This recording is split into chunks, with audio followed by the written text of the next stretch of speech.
이제 내일이면 전도서 강해가 마쳐지게 됩니다. 마지막 장을 앞둔 11장에서 성도의 슬기로운 삶과 또 젊은이들에게 주는 권면을 전도서 기자 코헬렛이 말하고 있습니다.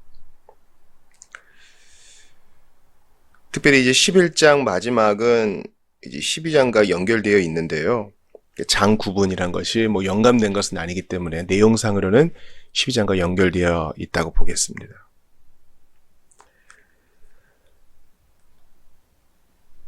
(11장 1절에) 보면 네 손을 활짝 펴서 네 빵을 이웃에게 후히 나눠 주어라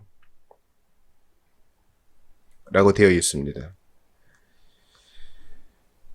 그러면 여러 날 후에 그것들이 내게로 다시 돌아오게 된다. 1, 2절은 사실 구제에 대한 것이죠. 되도록이면 더 많은 사람들에게 7이나 8에게 나눠주어라. 그러면 네가 나눠준 대로 혹 네가 어려움을 당할 때 너도 도움을 받을 수 있을 것이다. 구제에 대해서 알려주고 있습니다. 그러니까 지금 우리가 읽은 이 본문은 쉬운 말 성경인데요. 이 구제에 대한 것이 거의 확실합니다. 여기에 대해서 여러 또 다른 해석들도 있어요. 예를 들어서 투자를 할 때 너무 한 곳에 집중하지 말고 분산 투자하라. 그런 것도 해석도 있습니다. 왜냐하면 확실하지 않은 것이니까. 그러면서 그 다음에 나온 농사랑도 연결을 짓죠. 농사도 투자와 마찬가지로 불확실한 면이 있지 않느냐, 날씨의 영향을 믿지 않느냐, 받지 않느냐, 그런 것이죠. 그러나 우리는 이 본문이 구제에 대한 것이요, 또 기회를 사는 것에 있다는 것을 믿고 싶어요. 아주 분명해 보이죠.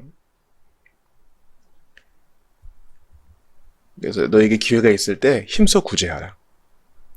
너에게 기회가 주어졌을 때 하나님께 힘써 바치라. 이런 것입니다. 이러한 나눔은 대단히 중요해요. 거의 필수라고 하겠습니다. 어제 우리 오후 모임할 때 이제 지도로 보는 구약성경 좀 공부하고 했잖아요. 우리가 익히 설교에서 많이 들었다시피 갈릴리 바다와 이제 사해에 대해서 좀 우리가 대조하며 봤죠. 끝없이 나누어주는 갈릴리 바다에는 물고기가 풍성하고 받기만 하여 또 여러 다른 이유로 염도가 높아진 사해에는 생물이 거의 살 수 없고요. 우리의 신자의 삶이 어떠해야 되는가를 보여주는 것이죠. 나누어주는데 마르지 않아요. 하나님의 것은 하나님께 드려야 됩니다, 여러분.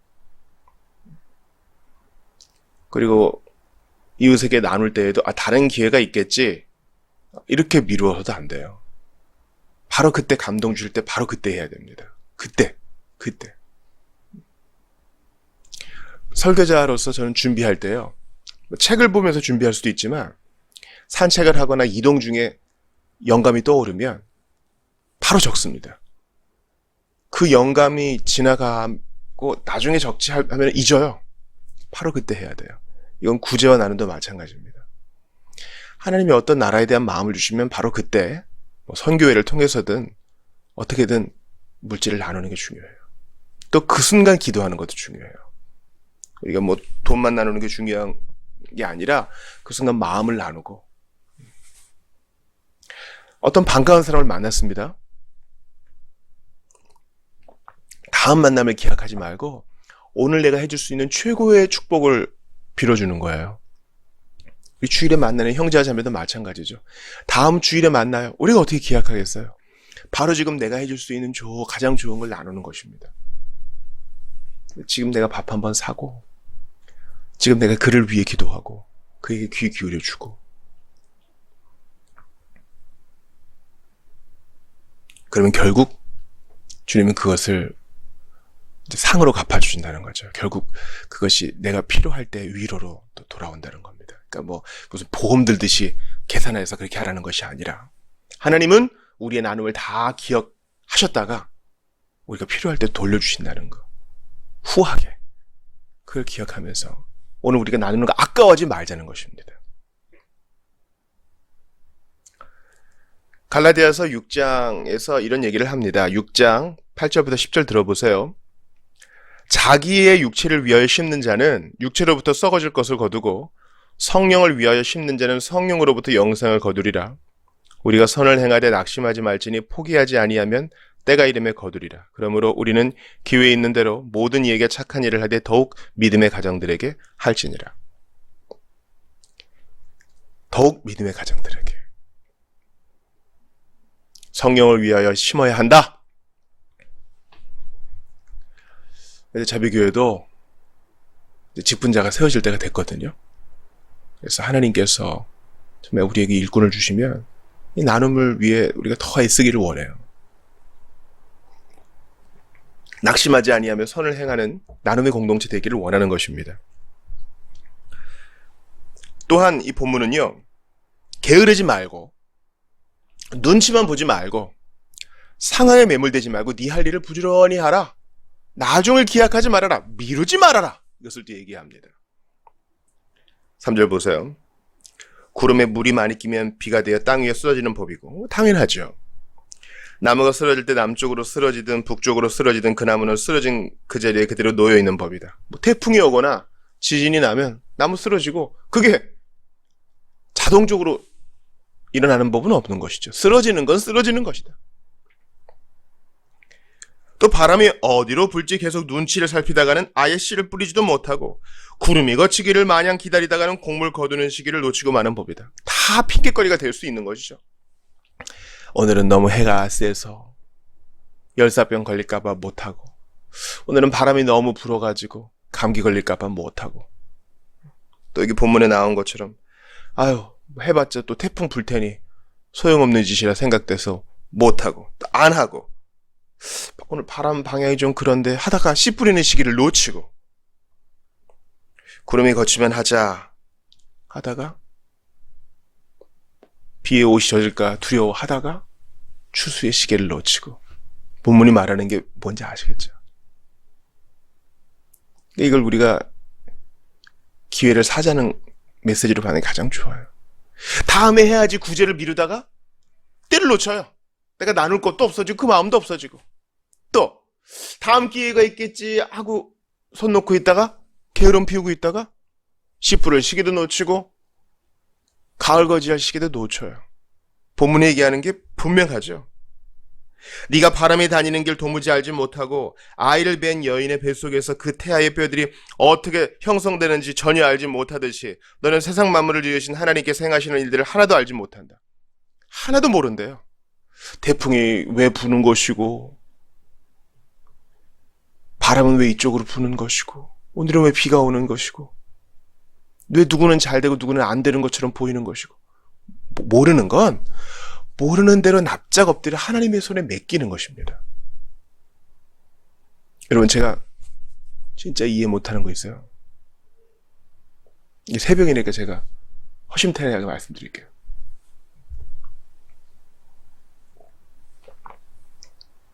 신자로서 제가 이제 고백하는 겁니다.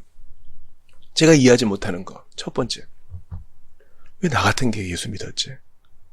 나보다 훨씬 훌륭하고 잘난 사람도 많은데 왜 나한테 이런 은혜를 주셨지? 잘 모르겠어요. 왜 구속하여 주는지 난 알 수 없도다. 내가 아는 거는 늘 돌봐주실 거, 그건 알아요. 근데 하나님이 하시는 일, 왜 나 같은 거한테 이렇게 은혜 주지? 잘 모르겠어요. 뭐 사랑해서, 그 답은 알죠. 근데 어찌 그러시는지는 잘 모르겠어요. 왜 이러시는지. 두 번째, 이건 이제 교육자로서 드리는 말씀이에요. 10년이 다 돼가는데 왜 이렇게 우리 교회 잘해주시지? 이런 거예요. 이거 뭐 자랑이 아니에요. 우리 여전히 작은 공동체지만 개척교회가 다 어렵잖아요. 제 동기들과 지인들도 직간접적으로 연관되어 있는 분들이 있잖아요. 그런데 어느 순간 그만두고 계시고, 어느 순간 다른 일을 하고 계시거나, 어느 순간 좀 안 좋은 소식도 들려요. 잘 되는 분들도 계시지만 안 되는 분들이 더 많아 보여요. 어제도 AA 선생님들 이 공간을 잘 활용하시고 늦게까지 모임하시고 어제 성도들 과일 풍성하게 나누고 말씀의 은혜 받고 회복도 얻고 왜 이렇게 잘해주시지? 우리에게 이렇게 공간 주셔가지고 새벽에 집회할 수 있고 얼마나 감사해요.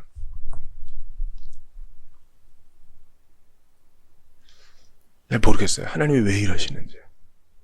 더 준비되고 잘났고 더 겸손하고 착한 사람 많거든요. 또 그런 공동체도 많은데 왜 우리 교회 이렇게 잘해주시지?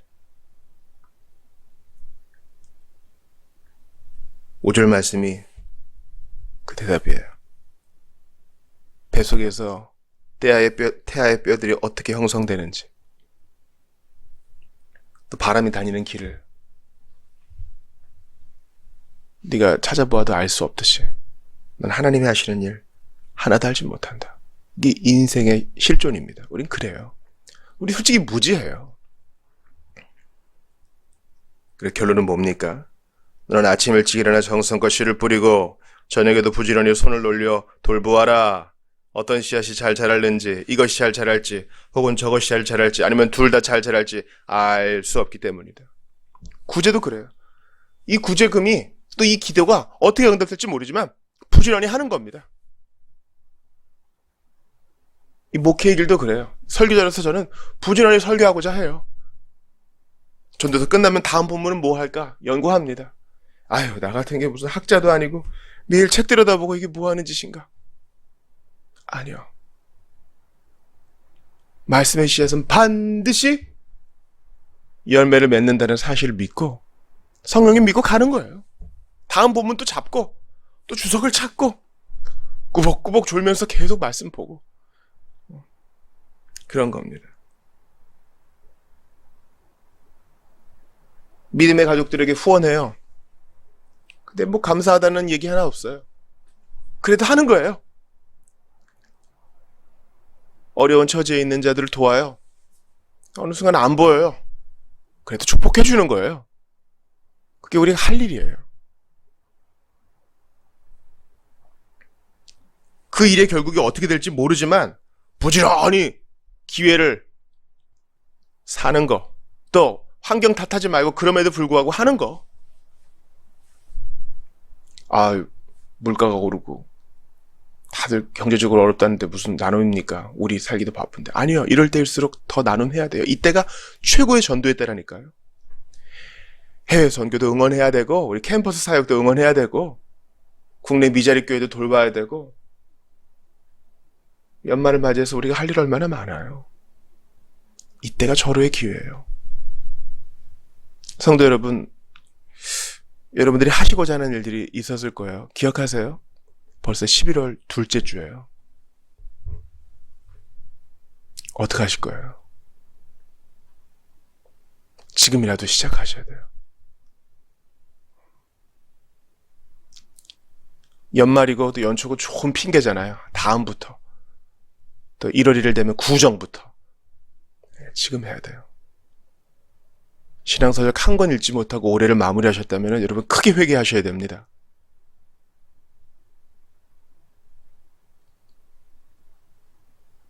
저도 마찬가지입니다. 저도 하나님 앞에 작정한 것이 있는데 엄두도 못 내는 게 있어요. 시작해야 돼요. 이렇게 살 수는 없어요. 부지런히 손을 놀려야 돼요. 이제 17절 이하의 것들은요, 이제 젊은이에 대한 것이기 때문에 다음에 12절과 같이 다루도록 하겠습니다. 오늘 이것만 한번 좀 보자고요. 우리 예수님은 정말 부지런함의 사람이셨죠. 아, 저렇게 몸을 학대해도 되는가 싶을 만큼 우리 주님은 부지런하셨어요. 아니, 그 하루 종일 그렇게 일을 하시고 여러 사람 만나시고, 여러분 사람 대하는 일이 제일 힘든 거 아시죠?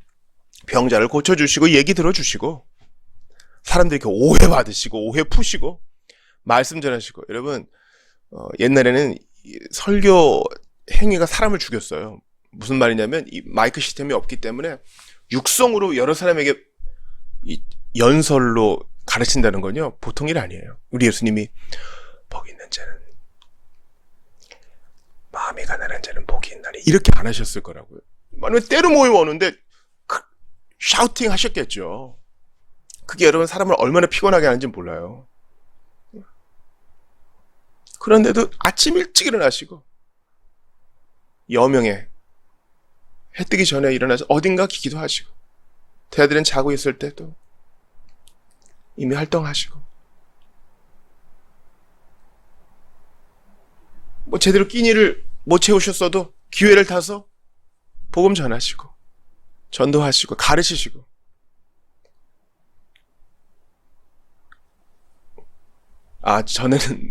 전날은 좀 무리했으니 오늘은 좀 쉬어야지. 주님은 지금이 낮이니까 내가 아버지의 일을 해야 한다 하셨어요. 그러니까 오늘날과 같은 기준으로 보면은 야 이거 비생산적이다, 노동법이 위반된다 할 수도 있겠어요. 근데 우리 주님 부지런하셨어요. 부지런해요. 욜로족이라고 있죠. 신자들에게는 맞지 않아요.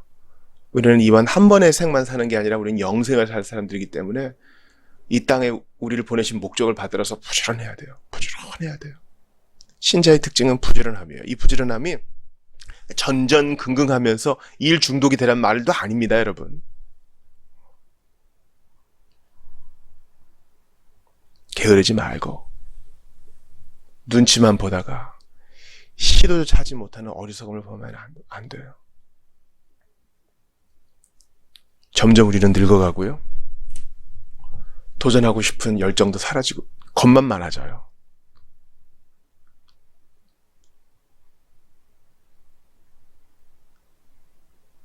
저는 결혼과 개척을 그래도 조금은 젊은 시기에 한 것을 하나님께 감사합니다. 만약에 이 나이에 이 모든 것을 맞닥뜨린다면 두려워서 못할 것 같아요. 여러분께 권합니다. 성령께서 여러분 마음에 도전 주신 거 있을 거예요. 뭐 성경 일독이라든지 개인적인 성경 공부를 할지 전도를 할지 구제든지 주님을 섬기는 것이든지 뭐든지 지금 하십시오. 뭐가 있어서 핑계는 얼마든지 찾아올 수 있어요.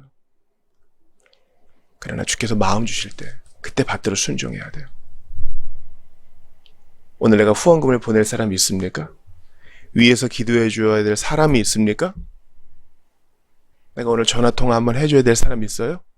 저 오늘 이제 세종에 신방 가는데요.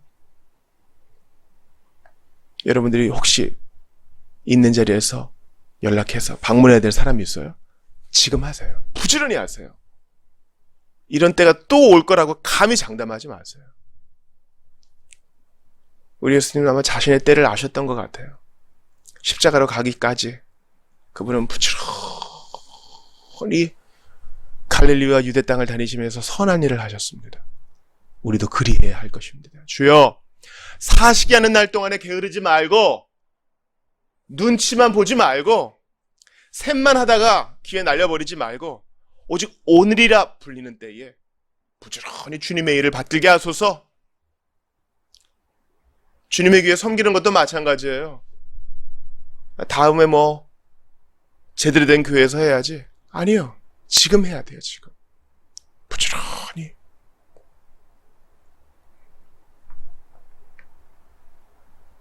이것이 바로 성도의 슬기로운 삶입니다. 오늘도 우리 복되신 예수님을 깊이 묵상하면서 그분의 발자취를 따라가자고요. 부지런히 발걸음을 넘기고 부지런히 기도의 손을 모으고 부지런히 내가 가진 물질과 은사를 나누고 내 삶도 나누고 내 경험도 나누면서 하나님께서 허락하신 삶을 정말 제대로 살아드립시다.